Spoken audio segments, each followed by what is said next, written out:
Welcome to The Explainer. Today, we are diving headfirst into a really high-stakes debate that literally shaped one of the world's biggest religions. And it all centers on this one fiery letter from the Apostle Paul that asked a single, explosive question. So just imagine this for a second. You join a new movement, you find this new community, and you're all in, only to be told that you're doing it all wrong. That is the exact crisis Paul is tackling in his letter to the Galatians. And really, it all just boils down to this one crucial question. Okay, to really get why Paul's response was so intense, we first have to meet the people who lit the fuse on this whole conflict, a group that honestly threatened to tear the early church apart right from the inside. Now here's the thing. These guys weren't outsiders. They were fellow Christians, a group we now call the Judaizers. And they had snuck into the very churches that Paul himself had started in Galatia, and they were going right at the heart of his message about what it means to be saved. You know, their argument was pretty powerful. And for a lot of people, it probably sounded perfectly logical.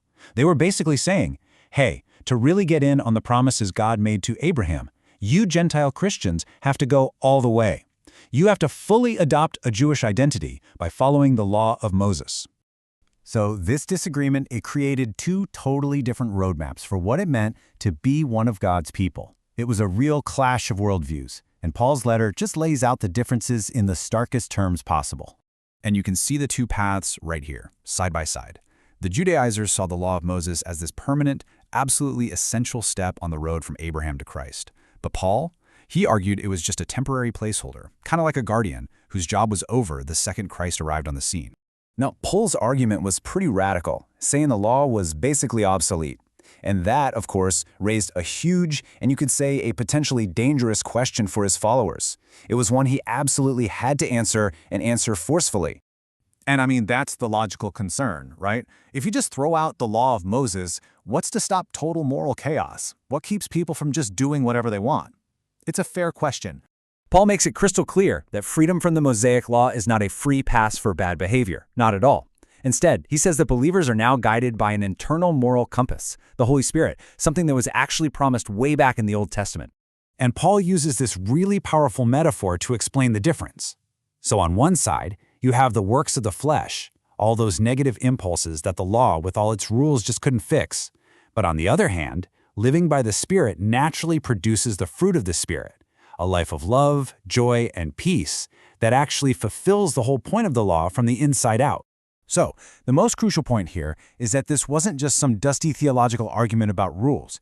This was about defining the very identity of a new global faith. The big question was, who gets to belong? What Paul does is reframe the entire story of God's people. As you can see, it moves from Adam and Eve on through Abraham and the nation of Israel. But with Jesus, everything changes. The definition of God's family just blows up, expanding from a single ethnic nation to a brand new global community, one that's united not by blood or by law, but by faith in Him. This single verse, this is Paul's knockout punch. Belonging is no longer about your ancestry or about following a specific legal code.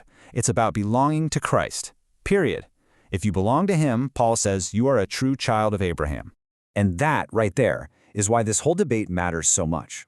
Paul winning this argument meant that Christianity would become a religion that was accessible to anyone, anywhere. It didn't matter what your ethnic or cultural background was. It was a completely radical redefinition of religious identity.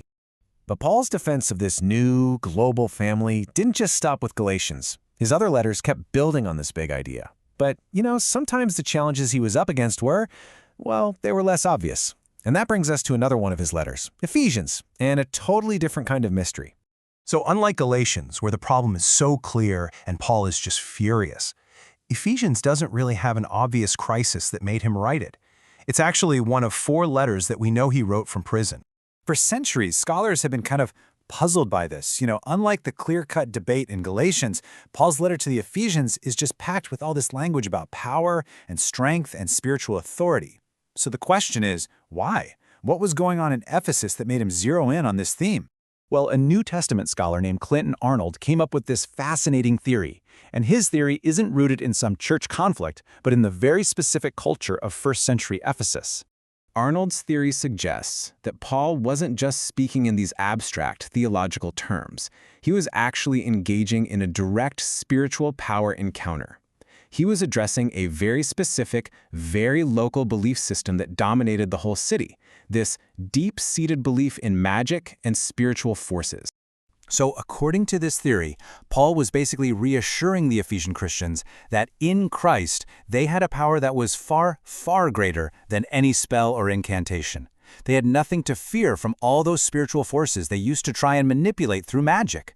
And that leaves us with a really compelling final thought. While the battle in Galatians was this public, clear-cut fight over identity, Ephesians shows us a much more subtle kind of conflict. It's a great reminder that to really understand these ancient texts, sometimes we have to look beyond the arguments on the page and try to uncover the hidden cultural battles they were written to address. The fight for the soul of the early church, it seems, was fought on multiple fronts, some you could see and some you couldn't.